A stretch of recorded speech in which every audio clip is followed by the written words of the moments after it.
You first, when you take a look at both of these QBs, who had the most impressive start so far in the preseason? Well, to me, it was Shedeur. I didn't see any interceptions when he was out there. Didn't see anything like that. I mean, don't get me wrong. I don't think Dillon Gabriel did a bad job. I was impressed with the brother, but I'm going to go with Shedeur. You know, the pressure was on him. The spotlight was on him. Stephen A. Smith didn't just call out Dillon Gabriel. He held him accountable and made him rethink his comments. The moment Dillon Gabriel spoke and went after Shedeur Sanders, it wasn't a minor slip. He crossed the line and stepped directly into Stephen A. Smith's wheelhouse. And Smith answered with a clear, direct response that left no room for misinterpretation. The comparisons were emanating from the media more so than anybody else.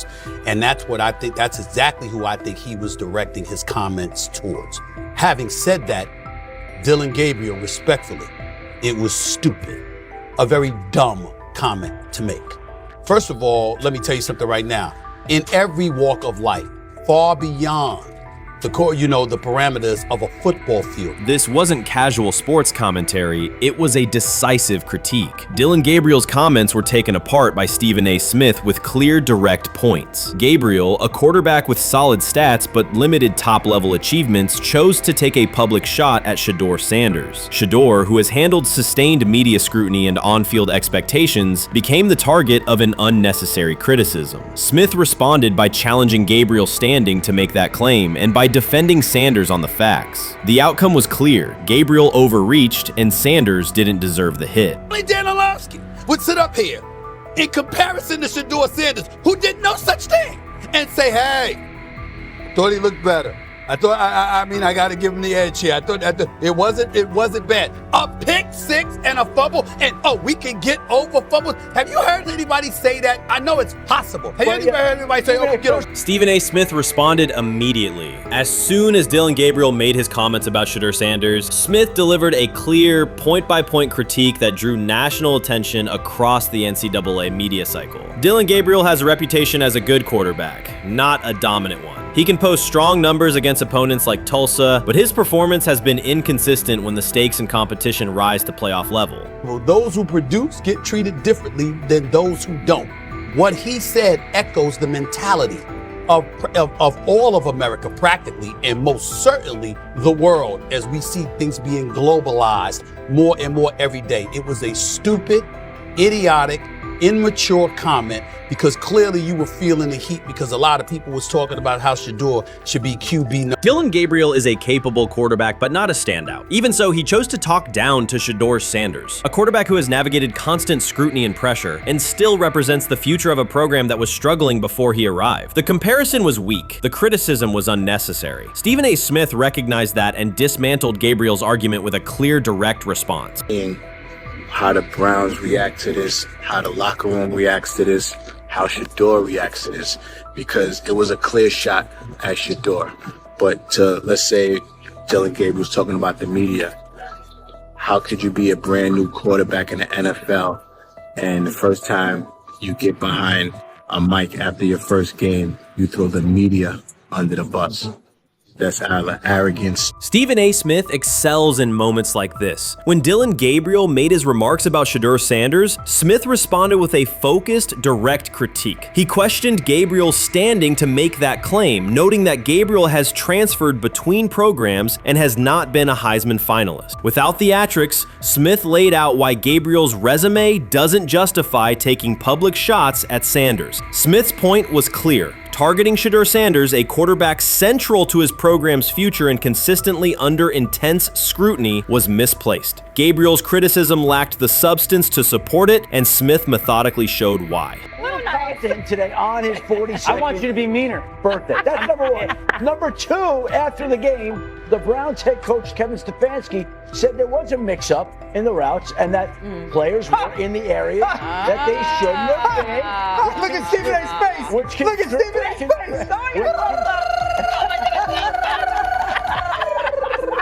Look at Stephen A. Oh my Lord. The strength of Stephen A. Smith's response was that he didn't just address Gabriel's remarks. He challenged the image around him. Dillon Gabriel often presents himself as an overlooked contender ready to surprise. But the reality is that his profile hasn't commanded broad attention. It's a clear reminder that not every opinion carries equal weight. In defending Shedeur Sanders, Stephen A. was direct and precise. Shedeur isn't just a quarterback. He is Deion Sanders' son, which subjects him to scrutiny far beyond anything Gabriel has faced. Even under that pressure, Shedeur has maintained his composure, shown confidence, and delivered in key moments that helped revive a program many had written off. Stupidity, all of it.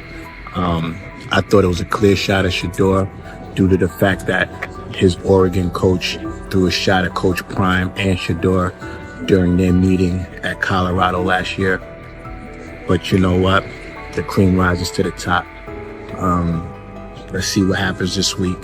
I see a lot of the media talking about they think it was about the media and not about Shedeur.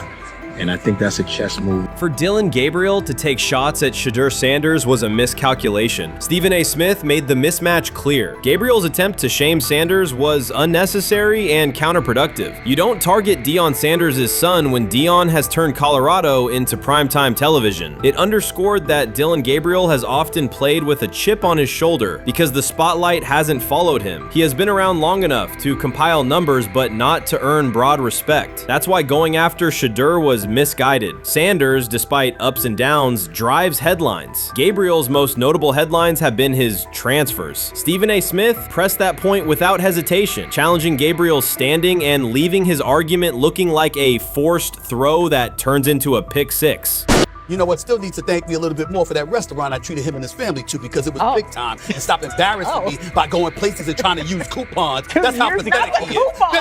The point is that a pick six and a fumble is usually considered a bad day. Stephen A. Smith didn't need to raise his voice to make the point. He presented Dillon Gabriel as a player whose talk outpaces his resume and defended Shedeur Sanders with clear comparisons. That's why he called Gabriel out so directly. The comparison wasn't just unfair, it was forced. Now look at Gabriel's record. The numbers are solid and he can win against average defenses, but the resume lacks defining markers. There's no sustained Heisman contention, no late season surge that reshaped the national picture, and no postseason moment that cements a legacy. The track record reflects steady production, not top-tier impact. That's the gap Smith underscored. Gabriel's criticism of Shedeur Sanders wasn't supported by what he has accomplished, while Sanders continues to carry a program under constant scrutiny. Let's see some of them step up and make some plays out there. Ain't no way. Gabriel Ain't no way. He's not built like that. No way. And this one is picked off and going back the other way. Oh my God, why did he stop playing? Now it's a foot race. And that is that. They told me bust out my AP, perfect timing. H-shot, we about to get legendary. Shedeur start the next game, baby. Shout out Dillon though, you know what I'm saying? Bro, I love you, my heart. What am I bigger than cheese, bro? You know what I'm saying? But Shedeur got it. Shedeur Sanders is a national brand who draws viewers for both performance and result. Dillon Gabriel's attempt to diminish him read as resentment. And Stephen A. Smith called out the insecurity and lack of awareness directly. Colorado under Deion Sanders is prime time, and Shedeur sits at the center of that spotlight. Urban Meyer's roster history underscores the absurdity. Meyer coached Aaron Hernandez, whose off-field crimes are well documented, along with other players entangled in assaults, academic misconduct, and more. Yet Feinbaum singled out Newton, a national champion, Heisman Trophy winner, and NFL MVP, as the worst. This selective condemnation is not new. When Deion Sanders recently suggested implementing an NIL salary cap to restore competitive balance, Feinbaum dismissed the proposal and called Sanders a hypocrite rather than engage with the substance. The pattern repeats. Feinbaum routinely targets Cam Newton, Deion Sanders, Jameis Winston, Lamar Jackson, outspoken black athletes and coaches, while extending grace to figures such as Nick Saban, Kirby Smart, Dabo Swinney, or Tim Tebow under similar circumstances. Newton is no longer content to remain silent while others distort his story. In response, he laid out an accurate chronology, highlighting facts the commentary networks rarely repeat. One long-standing myth is that Newton was expelled from the University of Florida. He was not. Tim Tebow held the starting job unchallenged, and Meyer had no intention of displacing his star. Like thousands of athletes each year, Newton transferred to find a place where he could play. The move was strategic, not disciplinary. He is with 3-2-2-5-3-17 to transfer to and Moorbeck. Meyer was. Critics habitually resurrect the 2008 laptop incident to tarnish Newton's entire career. Newton has acknowledged the mistake, but its relevance is overstated. The incident did not prompt his transfer, nor did it derail his trajectory. After leaving Florida, Newton enrolled at Blinn College, a Texas JUCO powerhouse, and led the Buccaneers to a national championship while posting dominant statistics. That performance earned him the opportunity to transfer to Auburn. At Auburn, Newton produced one of the most extraordinary single seasons in collegiate history. More than 4,000 yards of total offense, 50 combined touchdowns, an SEC title, a national championship, and the Heisman Trophy. Achievement compressed into a single year under intense scrutiny. Even that landmark season is recast by Feinbaum as a cautionary tale. He claims Newton ignored head coach Gene Chizik by diving for a goal line touchdown when told to kneel, jeopardizing the game. In reality, Newton explained that the decision was a collective adjustment made in the huddle after reading the defense. While Auburn still held timeouts, the Tigers maintained control and secured the championship. Portraying that moment as reckless serves to recast Newton's success as selfishness rather than leadership.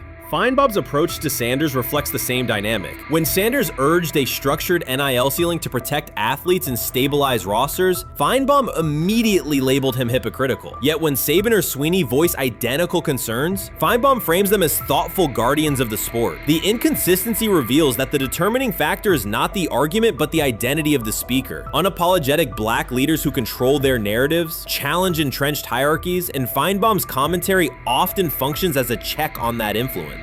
Newton countered Feinbaum's latest attack with a concise statement. "You're lying, Paul. Please stop." Behind those words lay a broader indictment of the media machinery that weaponizes half-truths. By calling Newton the worst player Meyer coached, Feinbaum was seeding doubt among fans, front office evaluators, and future historians. Newton, now an established media presence and entrepreneur, no longer depends on traditional outlets to correct the record. He reminded audiences of three essential truths. He departed Florida on his own terms, he led Auburn with support from coaches and teammates, and he captured every major accolade available in college and professional football without conforming to prescribed expectations. An unspoken rule lingers in American sports discourse. Black athletes may excel, but must do so quietly, gratefully, and without highlighting systemic inequities. Newton broke that expectation early by celebrating with unreserved joy, answering questions candidly, and refusing to minimize his personality. For some commentators, that confidence is reinterpreted as arrogance. Feinbaum's repeated attempts to undermine Newton follow a familiar script of policing behavior rather than analyzing performance. Yet, legacy rests not in a pundit's soundbite, but in tangible achievements and public memory. Newton's resume, Heisman winner, national champion, NFL MVP, speaks for itself. Millions of fans witnessed his impact on Saturdays and Sundays. Countless young quarterbacks saw someone who looked like them redefine the position's possibilities. The same is true for Sanders, whose player-first coaching philosophy and media savvy continue to influence college football's direction. Feinbaum's commentary cannot erase these realities. Newton, Sanders, Winston, Jackson, and others have already secured their places in football history. By publicly confronting misinformation, Newton set a precedent for athletes who now possess the platforms and technology to present their stories unfiltered. The microphone no longer belongs exclusively to legacy broadcasters. Newton holds it now, and he intends to keep it. A decisive shift that reduces the gatekeeper's influence and ensures that accomplishments are judged on merit rather than narrative manipulation. Shedeur Sanders did not treat day 4 of Brown's training camp as anything other than work. He completed 8 of 11 passes with 3 touchdowns, operating with control and accuracy throughout the red zone periods. The throws were varied, a well-placed ball to rookie Luke Floria that led him across the goal line in stride, a firm throw to Cade McDonald over middle after a quick read, and a tight window completion to Deontay Johnson at the back of the end zone with 2 defenders closing. The sequence showed timing, poise, and placement under pressure. while national attention centered on Joe Flacco's underneath completions and Kenny Pickett's option and rollout periods, Sanders produced scoring plays on schedule. The performance was not the product of broken coverages or end-of-period reps. It came within structured work, with defenders in position and the offense executing standard progressions. The accuracy rate, 8 completions on 11 attempts, reflected consistent mechanics and decisions. The operation was steady from huddle to snap to finish. Despite that session, the distribution of first-team snaps did not change. Camp logs indicated that Pickett and Dillon Gabriel continued rotating with the starters, while Sanders remained primarily with the second unit. With the first preseason game approaching, that choice drew more attention from observers who expected productive days to be followed by expanded opportunities. The question surfaced again: what additional evidence is required to evaluate Sanders with the top group? The 3 touchdowns illustrated different aspects of his profile. On the throw to Floria, Sanders used a measured trajectory to lead the receiver away from contact and into the end zone. On the ball to Johnson, he identified leverage, held the safety with his shoulders, and delivered to a precise spot at the back line. On the throw to McDonald, he eliminated the first read, reset, and drove the ball into the window before the hook defender could squeeze it. Each score reflected a particular tool: anticipation, manipulation, and velocity within standard timing. Comparisons to the other quarterbacks were straightforward. Pickett produced 2 touchdowns but placed 1 late ball that exposed a receiver to contact near the goal line. Gabriel accounted for 1 score, with additional gains coming on checkdowns and designed movement. Flacco advanced the ball in short increments without finishing drives during the same period. Sanders converted opportunities into points repeatedly and without turnovers. The rotation, however, remained unchanged. Head coach Kevin Stefanski and the staff continued to allocate first-team work to the same group, describing the process as an open evaluation. In practice, that has meant extended starter reps for Pickett and Gabriel, veteran scripts for Flacco, and second unit periods for Sanders. The disconnect between output and opportunity was notable, particularly given the stated goal of reaching an early decision at quarterback. When asked about the timeline recently, Stefanski said the preference was to decide sooner rather than later, an acknowledgement that the window for assessment is limited as preseason approaches. Speculation about motives is common in such situations. The discussion has included references to front office perspectives and ownership influence. Owner Jimmy Haslam is widely viewed as supportive of drafting Sanders. General manager Andrew Berry is known for prioritizing fit, traits, and process within the roster building model. Stefanski reports to Berry, and the practice plan reflects coaching evaluation within organizational parameters. None of that guarantees any outcome. It does explain why rotations can remain conservative even after strong individual periods. Regardless of internal views, the most useful next step for the evaluation would be a defined set of first-team snaps for Sanders to put comparable tape next to his peers. There was also outside attention on several practice segments from earlier in camp that showed Sanders throwing during lulls to non-receiver personnel, ball attendants, staffers, and assistants, while other quarterbacks were in script with full units. Those clips circulated widely and were interpreted by some as dismissive. Sanders addressed questions about it by narrowing the focus to preparation, explaining that his responsibility is to be ready for the work assigned and that he has adjusted at every level of competition, from HBCU ball to the Power 5 and now the NFL. The response matched his general approach: acknowledge the situation, maintain routine, and continue to execute when the next period begins. The broader draft day and narrative context remains part of the conversation. Sanders' college resume included efficient production and high completion rates across 2 programs, culminating in national recognition such as the Johnny Unitas Golden Arm Award. His selection in the 5th round was driven by varying evaluations of projection, scheme fit, and development timelines. The result is the current environment. He must present his case within limited windows, then wait for access to the next rung of competition. That does not make the process unfair, it makes it exacting. The best answer, for him and for the staff, is additional, comparable reps and clear tape.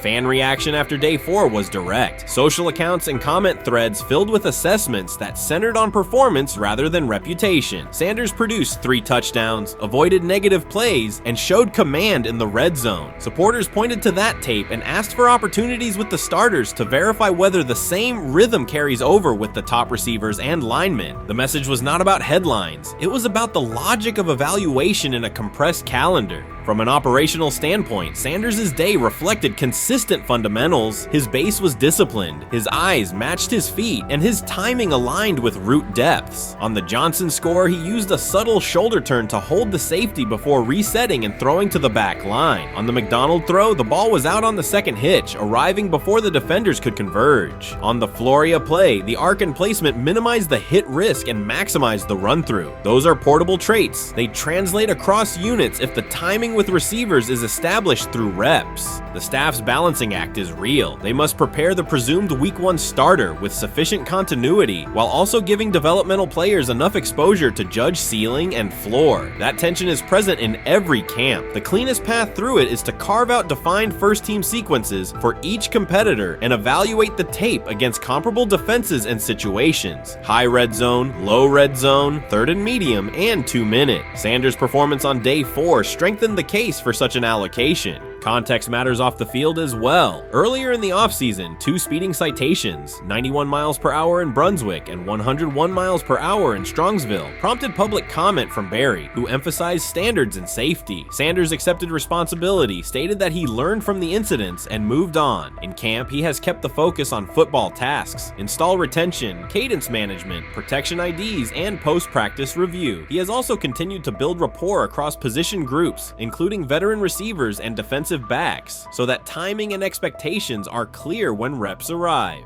None of this diminishes the experience of the veterans in the room. Flacco has decades of film, Pickett has multiple seasons of NFL starts, and Gabriel brings mobility and a defined collegiate profile. It does, however, underscore the purpose of camp, to align decisions with current performance. Sanders produced the most efficient scoring period of the day. The next logical step is to see that operation with the starting unit, document the results, and compare them to the other candidates under the same conditions. The preseason opener will compress timelines further. Install packages expand, and coaches begin to narrow personnel groupings. If the objective is to identify the quarterback who can operate the offense most cleanly on Sundays, then structured exposure now will give the staff better information later. A small but deliberate set of first-team snaps for Sanders, scripted early downs, a third down sequence, and a red zone series would provide data without disrupting broader preparation. Until that occurs, Sanders can only continue to control process and execution. Day 4 showed what that looks like when opportunities align. Efficient reads, disciplined mechanics, and finishes in the end zone. He did not seek attention for the sequence. He put it on tape. If the evaluation remains consistent with the stated competition, comparable snaps should follow. If they do, the staff will have a clear, side-by-side measure. If they do not, the question from observers will remain the same. What more needs to be seen to justify the look?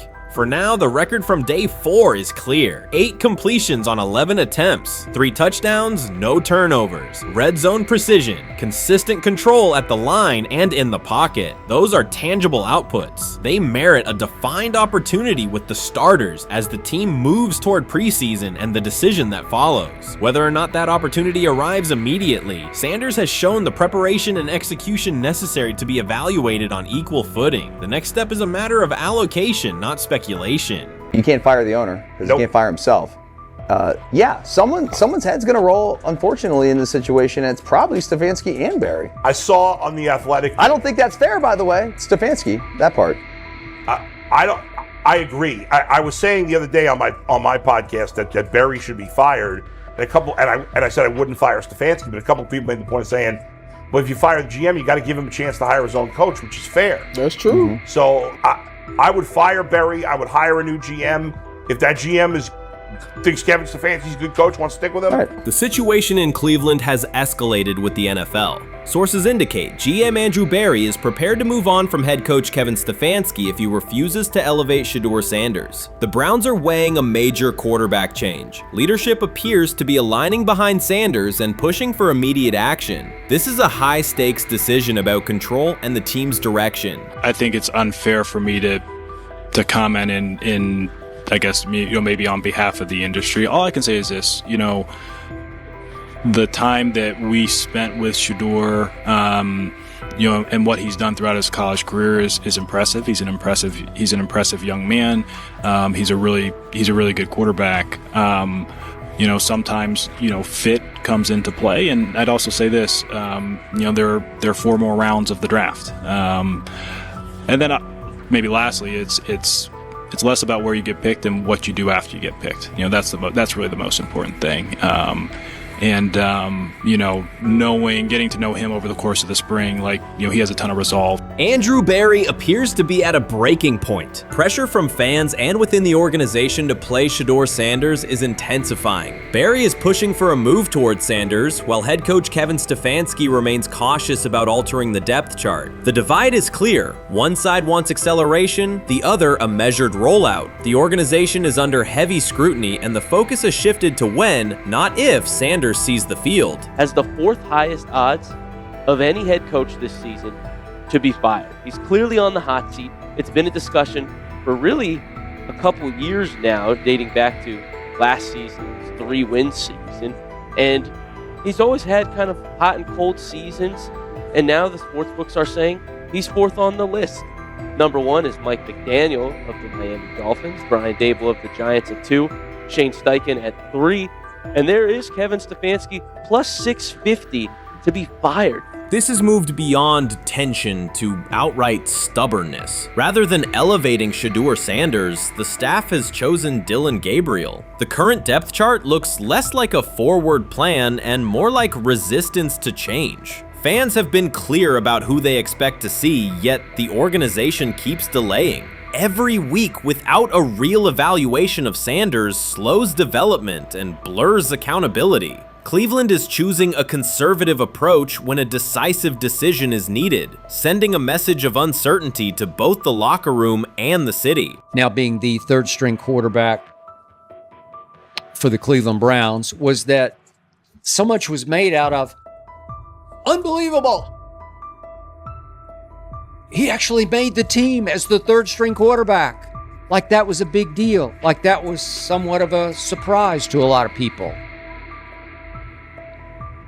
He should have been the first pick in the draft. Kevin Stefanski appears to be doubling down to validate his approach. Despite sustained demand from Browns fans to see Shedeur Sanders reflected in chants, merchandise, and constant discussion, he continues to keep Dillon Gabriel in front on the depth chart. The decision functions as an assertion of control rather than a response to momentum. Even with clear signals from the fan base, Stefanski is staying with Gabriel and delaying a full evaluation of Sanders. It is a deliberate choice to maintain his plan and pacing, not to accelerate change. Cleveland is prioritizing continuity over recalibration, keeping any transition to Sanders on hold. But yeah, the Browns are in a tough spot. They have wasted. You traded a ton of high draft capital to get Deshaun Watson. You've gotten nothing out of Deshaun Watson and missed an opportunity. Who knows who they would have drafted? Now, maybe they would have screwed up those picks and the Browns would still be in bad shape. Andrew Berry is likely frustrated watching Dillon Gabriel default to conservative throws while the offense stalls. From a football perspective, this appears to be the hill Kevin Stefanski is choosing to stand on. Keeping Gabriel ahead of Shedeur Sanders has limited the unit's explosiveness and prevented a full evaluation of a higher ceiling option. Drives end quickly, field position flips, and momentum is lost while Sanders remains on the sideline. Fan patience is wearing thin. Each ineffective series intensifies criticism and shifts scrutiny toward the coaching staff's criteria for the depth chart. With every additional snap for Gabriel, the decision reads less like an open competition and more like rigid adherence to a plan that isn't producing results. The optics are clear. A dynamic quarterback sits while a cautious approach keeps the offense in neutral. If this continues, accountability questions will grow inside and outside the building. What performance benchmarks keep Gabriel ahead of Sanders? When will Sanders receive first-team reps in live situations to allow a fair comparison? The front office must decide whether to preserve continuity or pivot toward a timely assessment of Sanders. The longer the current approach stays in place, the more it signals stubbornness rather than adaptation, and the more pressure mounts to realign the plan with on-field output. I honestly see it happening if the Browns lose a bunch of games. If they get 5 wins or less, I see the report coming out now that Stefanski will be fired. I don't want it to happen. I want the Browns to be good, win a bunch of games. I think that they're going to be a team that is slept on and can at least get 7 wins, which is why if they don't, I see Stefanski getting all the blame for that, and there'll be a new coach in Cleveland. because their players, to me, are there once again.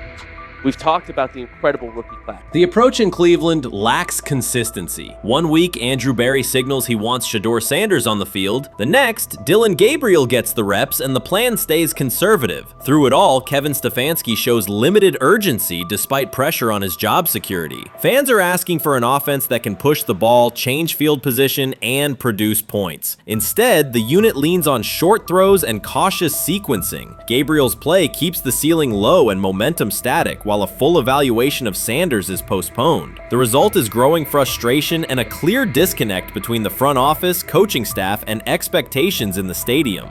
The NFL tried to teach him and his father a lesson. You don't act like that. You don't talk like that before a draft. We'll show you how our game is played. We will watch you plummet all the way. I think he would have gone undrafted except for that owner in Cleveland. And he is the key to everything because he is something of an against-the-grain maverick owner. He's kind of a wannabe Jerry. Fan speculation is growing. Some believe Kevin Stefanski lacks confidence in Shedeur Sanders. Others think he's prioritizing Dillon Gabriel for reasons unrelated to performance. A more extreme view claims Stefanski is manipulating outcomes to secure a buyout. Whatever the motive, the risk is clear. This approach is straining his relationship with GM Andrew Barry and alienating the fan base. Pressure is rising, Barry's patience is running out, and supporters have shifted from requests to demands. If the current plan continues, calls for a change in quarterback and accountability will intensify. This is exactly what he says. I'm told the footage of Shedeur Sanders meeting with the Giants is so bad that both the Browns and the Sanders family have threatened legal action if it is published. The New York Giants have released audio from their draft interview with Shedeur Sanders, and the disclosure has drawn intense public reaction. Fans want to know whether Sanders made critical remarks and why the Giants shared material that should have remained confidential. The situation revolves around an open microphone, contentious comments, and the broader implications of the leak. The New York Giants published a brief, edited segment from their interview with Shedeur Sanders and withheld the remaining footage. Observers are debating whether this was a strategic public relations decision or an attempt to discredit him. The team has offered no additional explanation, and many fans view the limited release as inadequate and potentially misleading. They are demanding full transparency and accusing the organization of orchestrating a negative narrative. While criticism of Sanders is vocal, his supporters are responding with equal intensity. There was another team that he sat down with. What do you mean it didn't go well after that? So, he was pissed that they did that to him. They did that to him. He counter confronted the them. Same thing they do to every other quarterback prospect. They did that to him. They slide in a mistake to see if you catch it. Right. And so because you're the quarterback. But he didn't take it as a correction. He took it as like he got pissed off. Yeah, and it's like so here's another one. So another one was, he throws a bad interception, and it was a deep throw early in the game, and he comes back and they go in the meeting, they show the interception. The Giants have released only a brief excerpt of the interview and are refusing to share the rest. Their decision has drawn criticism across TikTok, X, and Facebook, where many see it as a poorly handled public relations move. Fans are calling for the full recording to be published so the situation can be judged in its entirety. The GM is on film that the son, they asked the son last draft, yo, who you think I should pick? His son like, yo, you need to get the Jaden Daniels, big. This is what his son, it's on tape. You should go Jaden Daniels. He laughing at his son. And all right, cool, get Jaden Daniels. I don't even know how that tape got out. I wouldn't have let the shit get out. Shedeur Sanders appears unfazed by the situation. Although the Giants suggested he was more hype than substance, their handling of the interview has instead elevated his visibility. Analysts across major sports outlets are now discussing him more than before, keeping his name prominent in the news cycle. New York Giants, where these tapes at? You hear me? Because if Shedeur Sanders was so unprofessional, y'all would have leaked the tapes for the whole world could see, right? Cause understand, It's a lot of he say, she say. But one thing I do know, as a young black man growing up in this world, being straightforward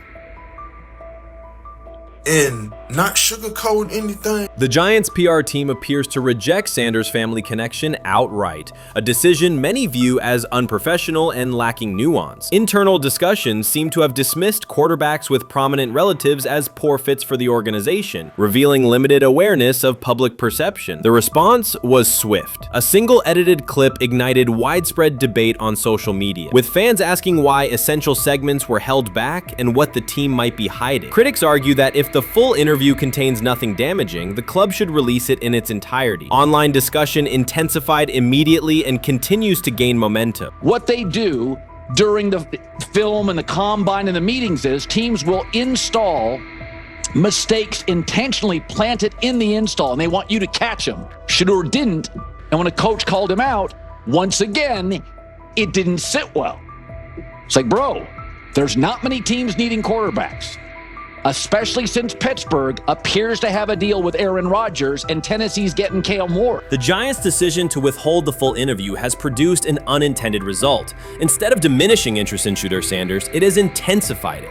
Media outlets and analysts are now examining every on-field rep, press comment, and public appearance as evidence of how he conducts himself under scrutiny. Each throw, adjustment, and answer is tracked and evaluated against league standards, reinforcing the view that he remains composed and professional. Many fans contend that the organization has misrepresented Sanders and suggest the issue may stem from the Giants' view of his father, Deion Sanders.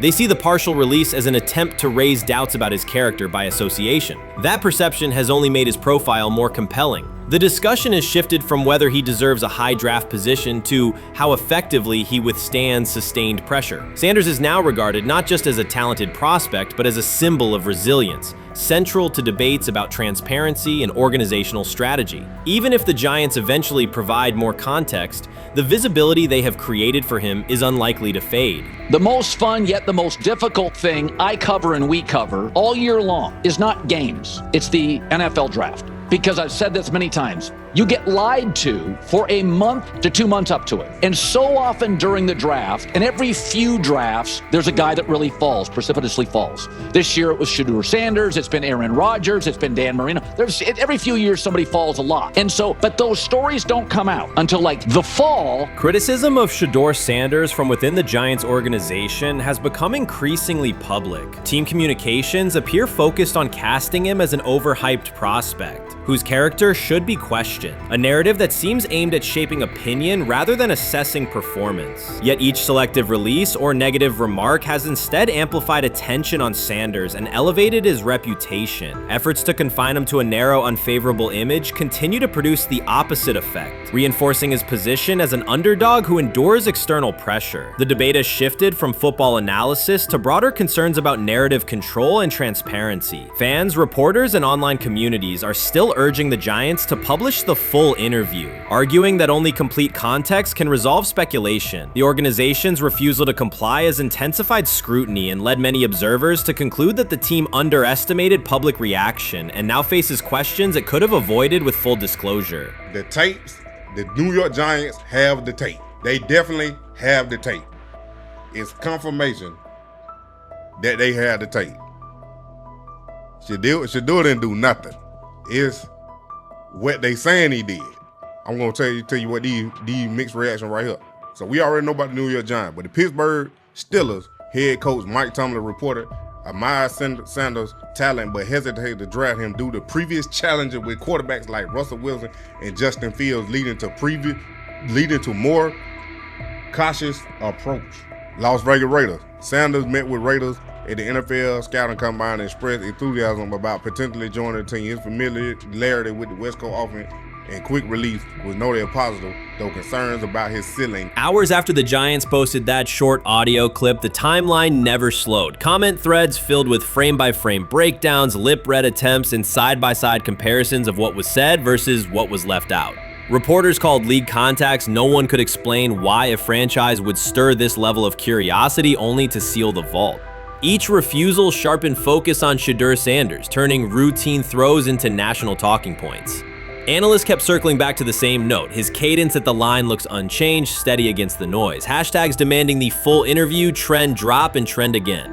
Podcast hosts bump scheduled segments to lead with the leak. Rival teams get asked how they would handle a similar situation, then quietly check their own archives. Inside Giants headquarters, the plan to shape the story looks less like strategy and more like a slow burn spotlight they can't switch off. And now every preseason snap, every media availability, every stray sideline camera angle gets fed into a loop that asks, what are they still hiding? The file remains locked. Curiosity keeps compounding. Until someone presses upload or steps to a podium and explains the redactions, the subject drifts away from depth charts and play design, fixing instead on secrecy, control, and the risk of underestimating how fast attention turns pressure into permanence. Momentum isn't fading, it keeps recalibrating, louder, impossible to mute. How you feeling? I'm getting there. You see what I got on, right? That's why I was asking how you help for it. Yeah, I'm getting there. See? Prime, what they had to? I had blood clots. Okay. And they amputated, you know. But I work with it. Man. Yeah, I'm amputated. So I get that worked on a couple times a day. Keep the blood circulating, blood flowing, but it's a new normal. And the best thing about here, we have a whole medical team on the second floor. Right. We have a whole medical floor, which is great. Deion Sanders is shaken, this time not by a hit on the field. In a sudden turn, Ryan Clark has uncovered a serious plot affecting Shedeur Sanders' NFL draft status, and the disclosure is reverberating across the sports community. What once looked like a simple scheduling delay may actually be a calculated effort to undermine Deion's son. The facts suggest intentional sabotage, a breach of trust, and repercussions that could be far-reaching. This is no routine football headline. It is personal, and Coach Prime did not see it coming.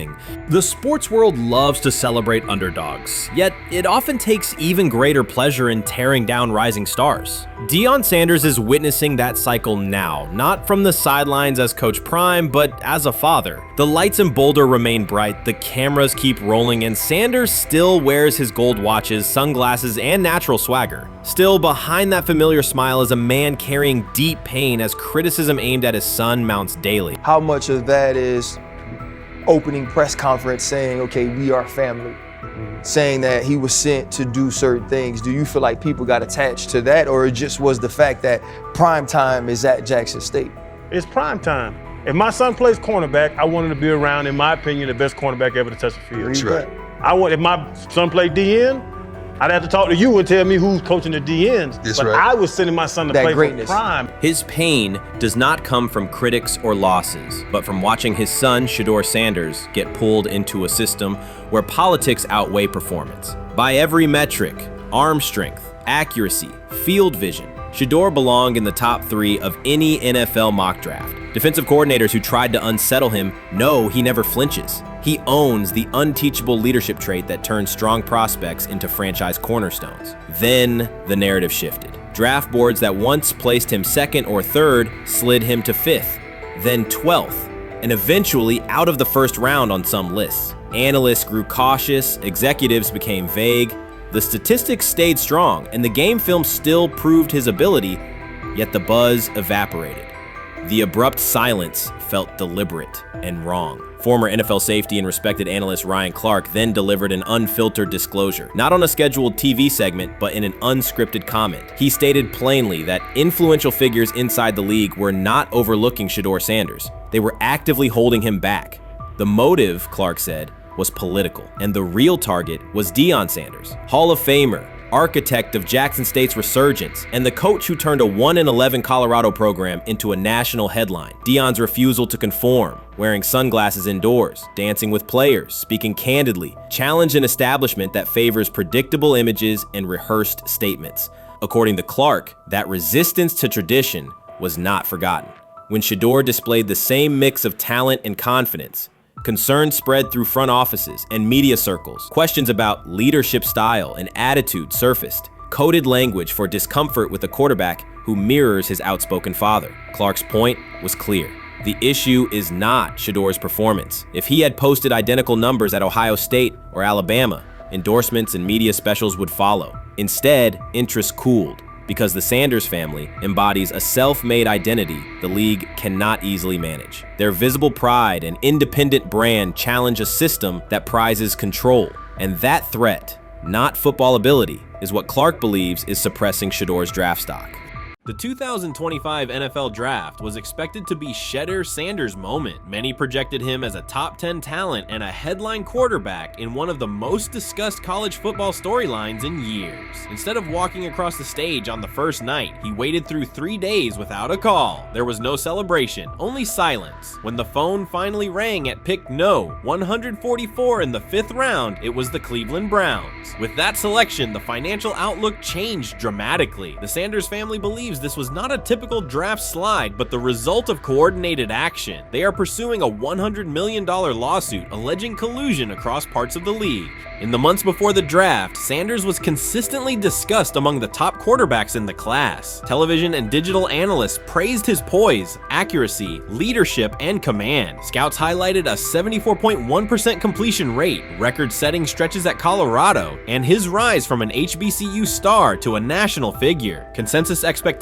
placed him in the first round or early second. Draft night unfolded differently. As picks accumulated, there was little indication that his name would be called. The atmosphere at his private gathering shifted from anticipation to doubt. When the Browns selected him late on day 3, projections for his first contract dropped from an estimated range in the mid-$30 million to approximately $4.6 million, with corresponding reductions in likely endorsements and long-term positioning. According to Deion Sanders and others close to the family, this was not about performance, injury, or conduct. They argue it was coordinated. Attorneys were contacted immediately. The allegation is straightforward. Sanders' value was suppressed intentionally. The family's position is that this was a calculated decision within parts of the league, not an isolated set of evaluations. The legal claims focus on communications that, if authenticated, could be significant. Internal emails, text messages, and owner-to-owner conversations. The family's representatives contend that these materials show a deliberate effort to avoid drafting Sanders in early rounds based on perceived image concerns rather than football merit. One message reportedly under review framed the decision in branding terms. Drafting Shedeur would mean inheriting the prime brand. The complaint asserts that this view led some teams to discourage others from selecting him unless necessary, not for film-based reasons, but to avoid perceived attention and external pressure tied to his family's profile.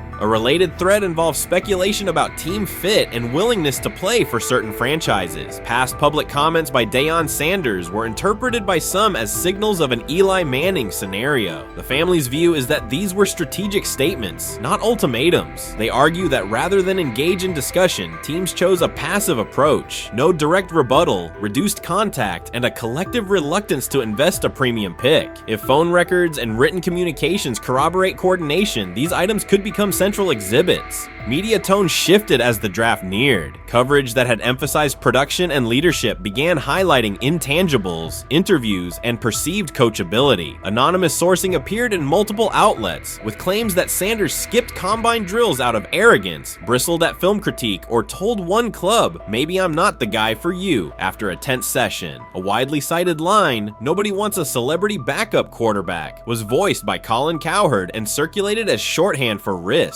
The Sanders legal position is that these narratives did not arise organically, but reflected a coordinated leak pattern that undermined his market value. The family's contention is that this was primarily about control and compliance rather than football ability. They point out that Sanders did not fail a drug test, was not suspended, and did not produce poor athletic testing. His college resume included elite stretches and significant program elevation at 2 stops. The legal claim asserts that the league's power structure resisted a high-profile player aligned with a high-profile parent coach and an independent media presence. The allegation is that teams sought to avoid the perceived complexity that would come with selecting him early. The financial impact is a core component of the damages claim. Had Sanders been selected late first or early second round, projected 4-year compensation would likely have fallen between $30 to $35 million, with immediate access to higher tier endorsement opportunities and the brand leverage that accompanies a franchise quarterback designation. As a 5th round pick, the initial contract value is a fraction of that total, and associated off-field opportunities are typically narrower. The suit reportedly seeks not only lost salary, but also the broader economic value linked to draft position, sponsorships, licensing, and the visibility that accelerates an early career trajectory.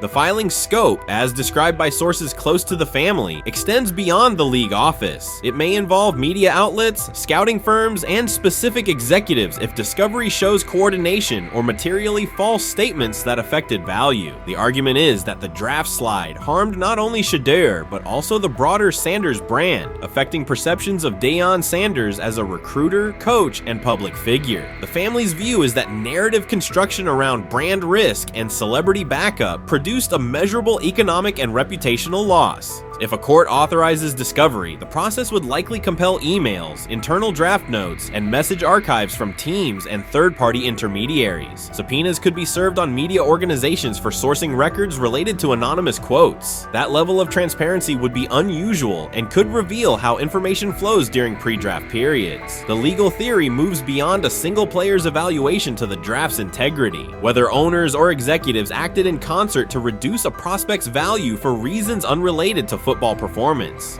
The league has not publicly addressed these specific allegations. Background comments from executives characterize the claims as overreach. The family's camp maintains they have documentation sufficient to proceed. The comparison points referenced by observers include Deflategate, Spygate, and the Colin Kaepernick grievance, not because the facts are the same, but because of the potential scope, policies, practices, and the balance of power between the league and individuals challenging its processes. Another dimension of the dispute involves how the NFL perceives Deion Sanders, Coach Prime, and the autonomy he promotes. He built a large media footprint around his programs at Jackson State and Colorado, elevated his players' profiles, and spoke openly about fit and leverage. The family contends that this visibility, combined with statements about preferred destinations, triggered resistance. The complaint frames the response as a preference for compliance and predictability over independent branding and public negotiation. The suit also addresses the pre-draft decisions that critics point to: skipping the Senior Bowl, declining full workouts at the NFL Scouting Combine, and candid interviews about team fits. The family characterizes these as strategic choices commonly made by top prospects, not evidence of entitlement. Their view is that similar decisions by other players did not produce the same narrative because those players fit more comfortably within league expectations. The risk calculus is clear. Bringing a suit of this magnitude invites professional consequences. The family acknowledges that some within the league may react negatively. Their position is that the principle at stake, transparent and fair valuation, warrants the risk. The message they intend to send is that manufactured narratives and coordinated devaluation should face scrutiny, particularly when they affect earnings, opportunity, and reputation. If the case advances, several outcomes are possible. The court could find insufficient evidence of coordination, limiting the scope to individual judgments protected as opinion. It could also find enough to proceed to broader discovery, which would have implications beyond one player, including potential changes to how teams document evaluations and how media handle anonymous sourcing close to the draft. Agents might push for reforms, including clearer guardrails around leaks and standardized prospect communication records. For now, Sanders is working within the Browns structure. He has avoided public escalation beyond confirming focus on preparation and development. The lawsuit is a separate track managed by counsel. This dual approach, professional routine on the field and legal action off it, reflects the family's strategy. They intend to contest the process they believe harmed him while meeting club expectations day to day. The core allegations remain consistent across their statements. A talented quarterback saw his draft value suppressed by coordinated behavior tied to branding concerns and public positioning rather than football merit. Media narratives amplified that shift, and the result was a substantial, quantifiable loss. The remedy sought includes compensation and a measure of accountability that could deter similar conduct. Whether the claims are ultimately proven will depend on documentation and testimony. If emails, texts, and call logs substantiate coordination, the impact could be significant, prompting policy review around pre-draft communications and media engagement. If not, the case may narrow to disputes over opinion, perception, and the gray areas of scouting. Either way, the filing signals a willingness to confront entrenched practices and to test in court how far the process extends beyond film and interviews. This situation has moved from speculation to litigation. It addresses control, image, and power in a system that influences careers and compensation. It also underscores how public narratives can shape market outcomes. Sanders' path now has two tracks: earning opportunities on the field in Cleveland and seeking redress off the field for what the family views as an avoidable and orchestrated loss. The questions at stake are larger than one draft slot. They touch on how the league values independence, how information is weaponized, and what recourse exists when a player believes the evaluation moved from football to optics. The answers will emerge through practice reps and, potentially, through discovery and a courtroom record. Rich Eisen addressed the armchair analysts and online critics head-on. Shedeur Sanders just received his opportunity, and the backlash arrived immediately. Eisen responded with a clear, point-by-point case explaining why the criticism misses the mark. If you thought Shedeur's rise was rapid, Eisen's analysis puts it in proper context. Here's what he laid out on air. Already speaking in Cleveland high schools. Weekend after, flying out immediately to get to work. But his character's terrible, right?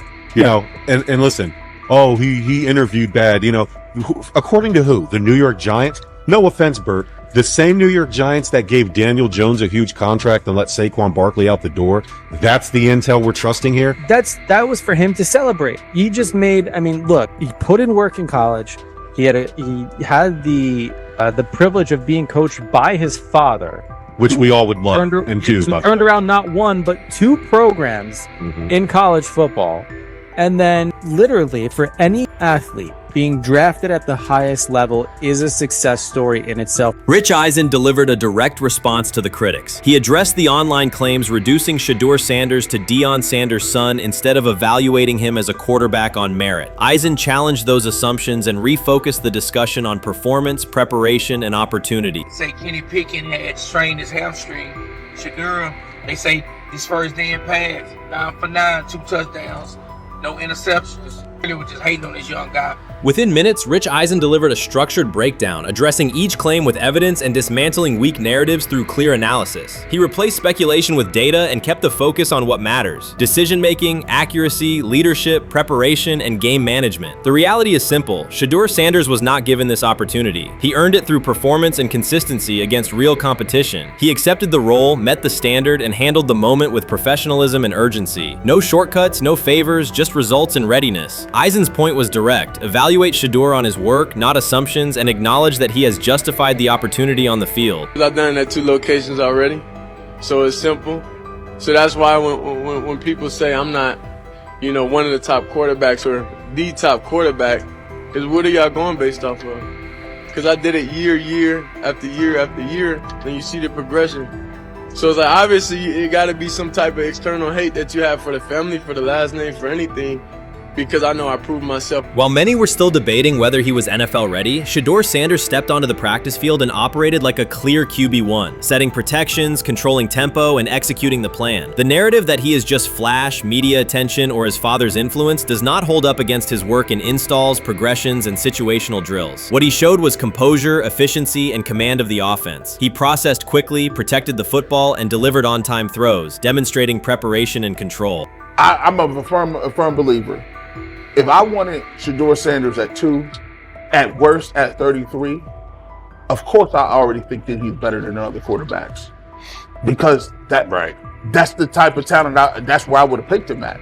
And if he was at 2 or 33, and he still had this same exact skill set, we would be talking about him starting and playing. Right. Well, there'd only be 3 quarterbacks. It'd be 3 quarterbacks, not 4. 4, yeah. But since he moved to the 5th round, that's cool. They might have to go along with it. But to me, I think if you ask who got the best tools, I'm going with Shedeur Sanders. From the first day of camp, he was not there to get by. He arrived to lead. There was no hesitation in installs, no lapses in fundamentals, just precise timing, clean footwork, and consistent velocity to every level of the field. He managed protections, controlled cadence, and delivered in situational work, showing command rather than learning on the fly. The approach was efficient and disciplined, with attention to detail and progressions and ball placement that reflected preparation, not improvisation. At the same time, Rich Eisen addressed the narrative directly and backed it with evidence. evidence. He laid out clips, context, and performance markers to cut through speculation. Eisen emphasized that Shedeur Sanders did not step into this moment because of publicity. He built toward it through sustained work, resilience, and results. The background, media readiness, high football IQ, and a professional approach was developed over years, not days, and it translated to immediate operational control of the offense. The resistance came from familiar places. Some in the traditional guard still frame mobile quarterbacks as limited and expected the nepotism label to define him. That view did not hold up against what was on the field. Composure under pressure, secure decision-making, accurate throws into tight windows, and consistent execution in red zone and 2-minute sequences. Eisen's point was clear. Evaluate Shedeur Sanders on performance and readiness. The evidence shows he earned the opportunity and is meeting the standard with accountability and consistency.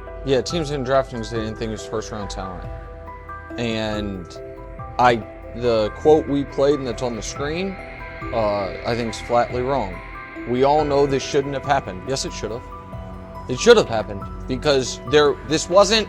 Now, again, teams can be wrong. The league as a whole can be wrong.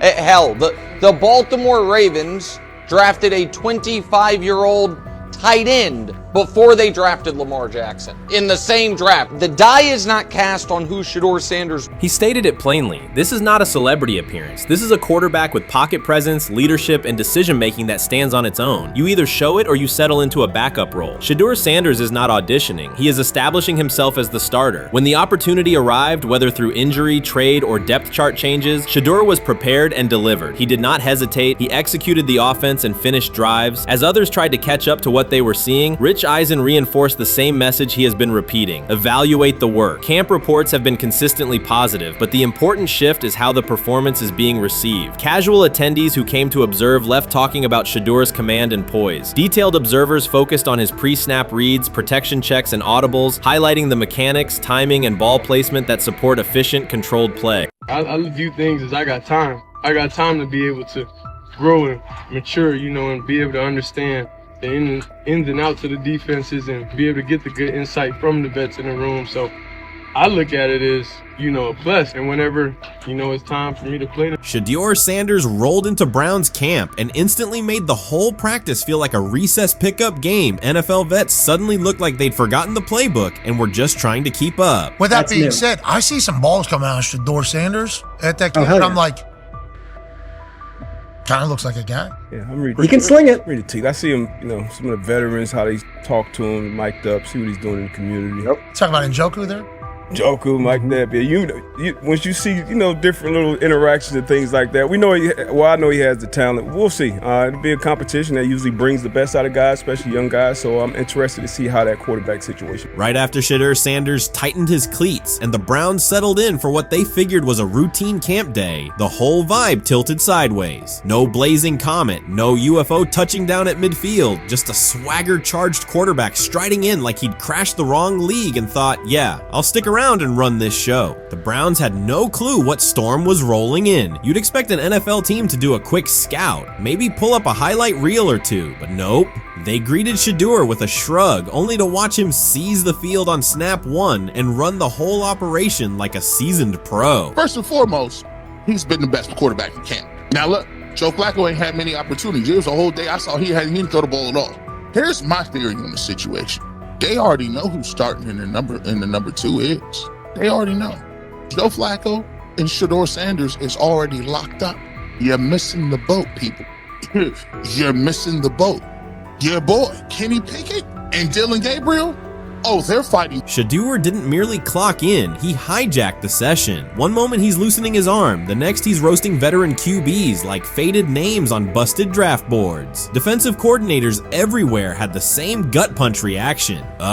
His pocket poise, straight disrespectful. His timing, psychic, and every pass left his hand like it was laser guided to its mark. While Shedeur Sanders was slicing up routes, the Browns secondary looked less like an NFL backfield and more like a gaggle of dads sprinting through a Saturday fun run. Big on enthusiasm, short on closing speed. Coaches fought the urge to slam the emergency horn. Players traded wide-eyed, "Are we serious?" stares, and someone even double-checked that a hidden camera crew wasn't about to pop out of the tunnel. But nope, this was pure Shedeur. Half cold-blooded surgeon, half highlight factory. He wasn't dropping a casual "I'm here," he was crafting a masterclass. From the first rep, the tempo changed. Shedeur Sanders accepted the snap with steady footwork, diagnosed the Browns' single high shell, and delivered a tight window seam route that forced the free safety to recover late. Throughout the period, he manipulated leverage with quick shoulder fakes, moved through full field progressions, and released on time from a balanced base, consistently putting the ball on his receiver's upfield shoulder. Cleveland's coverage struggled on multiple fronts. Safeties hesitated between deep half responsibilities and underneath support, creating voids at 15 to 20 yards. Cornerbacks and off-man were caught in trail position when Sanders used rhythm throws on three-step drops, while those who tried press technique had their inside hand neutralized by his receivers' outside releases. Linebackers widened to match shallow crossers, leaving the middle hook unguarded for pivot routes and option digs. One corner attempted a line of scrimmage jam. Sanders immediately adjusted the route to a back shoulder fade, releasing the ball before the break and rendering the press ineffective. Over the session, he showcased pocket discipline, reclimbing to maintain throwing lanes rather than drifting, and finished with a series of anticipatory throws against cover 2 cloud, fitting vertical outs between the flat and deep half defenders. Sanders' combination of rapid post-snap processing, precise ball placement, and pocket efficiency exposed coverage mismatches at every level and highlighted communication gaps in the Browns secondary. By mid-session, the Browns defensive staff clearly recognized their calls were outmatched. Every adjustment, a roll to cover 6, a simulated pressure, a late rotate to 2 high, was neutralized once Shedeur Sanders confirmed the post-snap picture. Routes that had taken weeks to script were beaten by timing and location. Comeback set at 12 yards broke open before the corner's transition. Slot seam-outs dotted the void between the flat and deep half defender, and boundary receivers beat press with quick hand techniques, receiving the ball before the trail man could recover. Sanders' command was methodical. He used cadence to freeze plug blitzes, re-ID'd the mic when linebackers sugared the A-gaps, and maintained a firm base so he could reset and fire without resetting his feet. His receivers benefited from that rhythm. Top of the stem, eyes back. Ball delivered on their upfield shoulder, allowing immediate transition to YAC. The Browns front tried a late stunt to compress the pocket. Sanders climbed 2 steps, re-spotted the shallow crosser, and delivered in stride, turning a potential sack into a 20-yard gain. What stood out most was how little ramp-up Sanders needed. From his first series, he processed full-field concepts at tempo, cycling through progression reads without hitching. The poise under interior pressure, consistency in ball placement, and ability to manipulate zone defenders left the Browns' coordinated disguise packages ineffective and forced them into static coverage by the end of the period.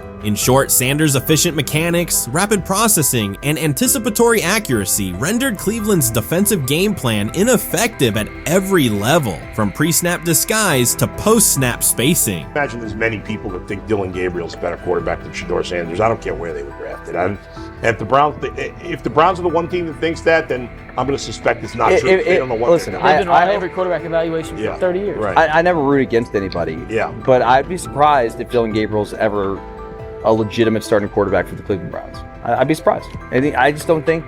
Well, then it is a wasted pick because you took him in the top 100.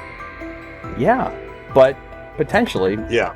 May get away with it because of Shedeur. An edge rusher chirped at Shedeur Sanders between snaps, hoping to shake his rhythm. On the very next play, Sanders answered with a 30-yard laser, a deep dig from the boundary side that split the single high safety and the trailing corner. He hit the top of a 5-step drop, kept a firm base, and delivered on time to the receiver's outside shoulder, turning what should have been a routine rep into a sudden change explosive. From that moment on, every coverage wrinkle the Browns tried, rotating from cover 3 to quarter half, flashing a Tampa 2 shell, mugging both A-gaps, was met with a precise counter. When corners pressed, Sanders adjusted the route to a back shoulder fade. When safeties widened, he checked to a glance post. When linebackers bailed, he found the running back on a delayed option out of the backfield. Even late simulated pressures couldn't move him off his spot. He simply climbed, reset his feet, and fired. As Cleveland's defenders rotated through checks, Sanders manipulated them with cadence and eye discipline. He froze weak side safeties long enough to create intermediate windows, then feathered the ball into those lanes before help could arrive. When the Browns finally dropped 7 and matched every route, Sanders tucked the ball and converted 2 separate 3rd and 6 situations on the ground, reminding everyone that his mobility is as calculated as his arm. By the end of the session, the defensive coordinator's call sheet looked obsolete. Sanders had neutralized blitz looks, exposed spacing issues in zone, and forced the unit into static base coverage just to survive the period. expected. It wasn't a camp drill anymore. It was a clinic on timing, processing speed, and controlled aggression, delivered snap after snap by a quarterback who never needed a warm-up lap to own the field. They never planned on taking him. The problem is,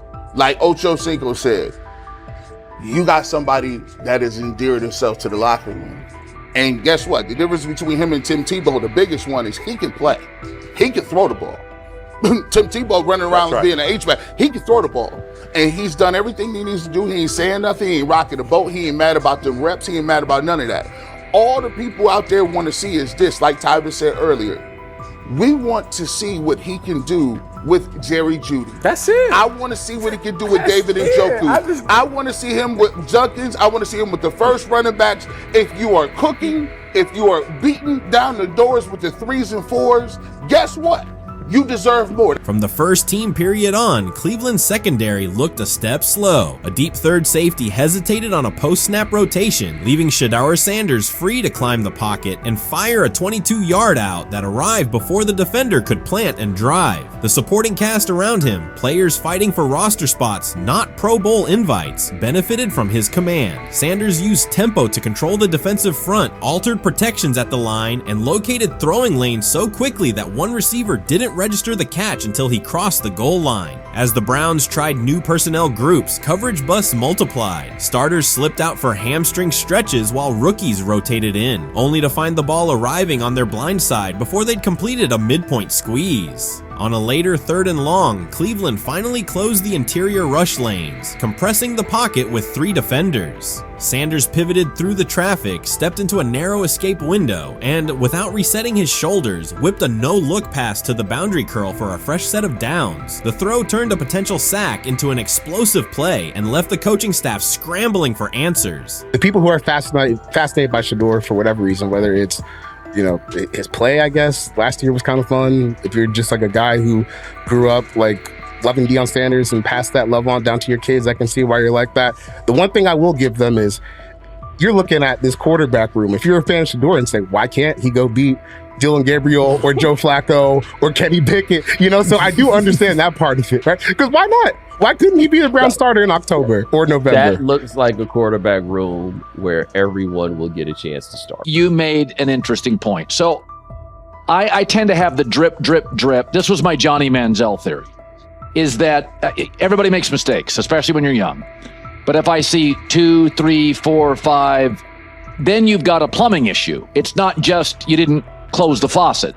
So there's about 6 pieces of video in college where Shedeur was a little bit of a brat. Whatever. Then there's the legendary cringy draft room. Didn't love that as a B prospect. Then there's back-to-back speeding tickets, both over 90, and a missed arraignment.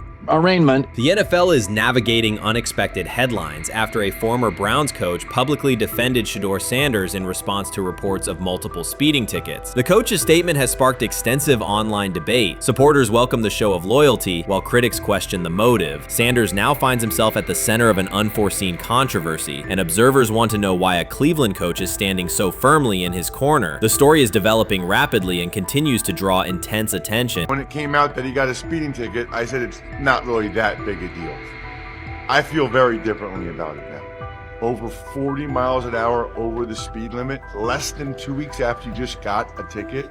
I don't know if that's entitlement or immaturity. There's got to be some teams that are feeling very good right now that they didn't draft him. Observers are focusing on Shedeur Sanders' recent speeding ticket, treating the violation as a measure of his character and sidelining his athletic, academic, and philanthropic accomplishments. The incident, driving 15 miles per hour over the limit in a borrowed Lamborghini, has drawn sharp criticism. In response, a former Cleveland Browns coach has taken the opportunity to comment, even though the franchise is widely viewed as unstable due to its frequent coaching changes and limited on-field success. By defending Sanders, he presents himself as an authority on discipline and leadership. The statement, coming from an organization seldom praised for stability, has nonetheless attracted considerable attention across the league. You want to defend him a little bit. I thought this was an interesting take. Yeah, I thought it was really interesting that you said you were out because of the speeding tickets. To me, that's such a minor thing. You were so high on him in terms of his completion percentage in OTAs, and I thought that was a little aggressive on your part. But with the speeding tickets, I got a speeding ticket the first night of the draft, my first year there. I thought maybe I'd get the benefit of the doubt, but they gave it to me anyways.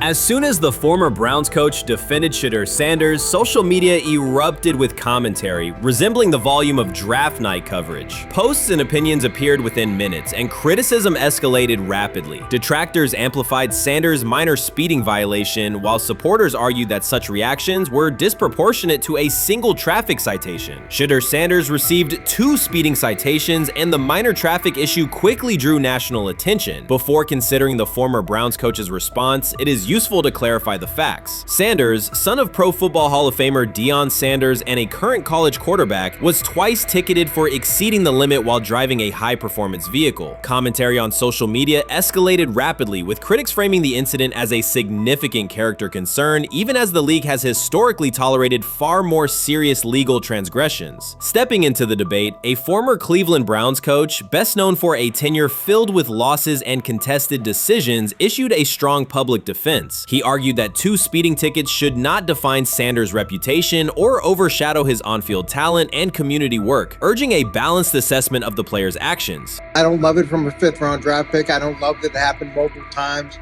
but I do think that this is the first time he's been away from his dad, and there's gonna be some growing pains now.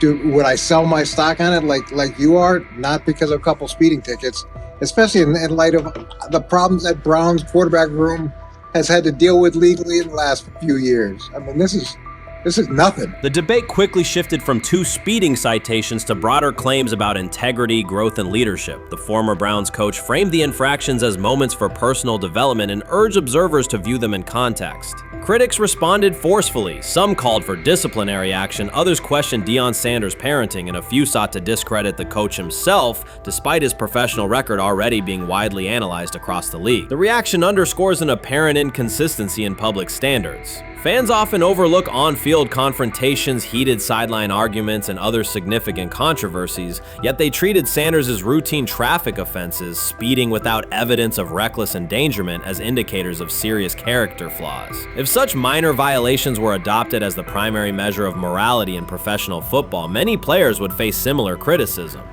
Sports media amplified the story almost immediately. Television panels dissected Shedeur Sanders' decision-making, treating 2 speeding tickets as indicators of deeper character concerns. Networks aired detailed segments under banners such as red flags and road rage, repeatedly questioning whether the citations might affect his draft evaluation. Although Sanders is already regarded as a first-round prospect, analysts emphasize that NFL teams value discipline and legal awareness when forming final assessments. Many commentators overlook the fact that other high-profile players have faced more serious offenses without similar scrutiny. Throughout the coverage, the former Browns coach defended Sanders, portraying him as a talented quarterback subjected to disproportionate criticism in a culture that expects near-perfect conduct. His argument was thorough and methodical, asserting that the traffic violation should not overshadow Sanders' skills, work ethic, or future potential. Commentators point out that the coach's intervention was not entirely selfless. He recognized the publicity potential. One day he was an overlooked figure from a struggling Browns era, the next he was a trending name across sports media. The discussion quickly expanded beyond Sanders' speeding citations to questions of image management and narrative control. Critics demanded disciplinary measures, public apologies, team sanctions, and formal statements, yet their objections seemed directed less at the traffic infractions themselves and more at Sanders' high profile, confidence, and resistance to traditional expectations. In practical terms, Sanders' brand remains intact. The coach secures renewed relevance, and the episode supplies another headline in the ongoing story of modern football. The next time Sanders is seen in a high-performance car, the debate will likely reignite, focused not on speed limits, but on the broader culture of the league. Meanwhile, new voices continue to join the conversation. Broadcaster Colin Cowherd has already weighed in, offering his own reassessment of the incident and its broader implications. Breaking news, Shedeur Sanders last night was pulled over going 100 miles per hour. All right, he clocked 101, 41 miles an hour over the speed limit in Cleveland. He will have the opportunity to fight the ticket in court. Now, I'm not exactly sure where he was pulled over, whether or not that it was in Ohio or whether or not that it was in his home state. But typically when you're going 40 over, that's flirting with the line of reckless driving. Folks, I gotta tell you, I don't understand what it is with these young men driving at absurd speed. Colin Cowherd's view of Shedeur Sanders shifted abruptly. Days after praising the quarterback's poise and skill, he appeared on air to declare that Sanders is overhyped, unfocused, and distracted by celebrity. The reversal was immediate, without any gradual reconsideration. Cowherd now frames Sanders' 2 speeding tickets as evidence of poor judgment, even though he has defended other quarterbacks facing far more serious off-field issues. The sudden, wholesale withdrawal of support leaves viewers questioning the consistency of Cowherd's criteria and illustrates how quickly media narratives can change when minor incidents receive outsized attention. This is Okay. Okay. How much of this is, I mean, Jimmy Haslam has his hands all over Manziel, has his hands all over Deshaun Watson, admitted it, man enough to admit it. I saw the reaction in the draft room when they took Shedeur Sanders. It's pretty obvious it wasn't the coach and the GM's pick. How much is this team has 8 last place finishes in 13 years owning it. How much of this is we don't have a very good owner here like Washington, D.C. and the Commanders? Yeah, I didn't love the owner stepping in and saying, hey, you got to take this guy in the 5th round. And I doubt they'll ever admit to it. While Colin Cowherd urged teams to move on from Shedeur Sanders, former Browns coach Eric Mangini offered a more measured response. Mangini, whose tenure in Cleveland was marked by mixed results, used his platform to provide context rather than condemnation. Instead of sensationalizing the speeding violations, he encouraged viewers to consider Sanders' circumstances. A 21-year-old quarterback whose life is scrutinized both on and off the field. Mangini acknowledged that the tickets were mistakes, but emphasized that they do not by themselves define Sanders' character or future. He noted the extraordinary attention athletes received today, combining the responsibilities of quarterback, public figure, and social media presence. Under such pressure, missteps are magnified, and criticism multiplies quickly. Mangini concluded that any evaluation of Sanders should weigh the totality of his behavior, performance, and growth, rather than isolate 2 traffic citations as decisive evidence of poor judgment.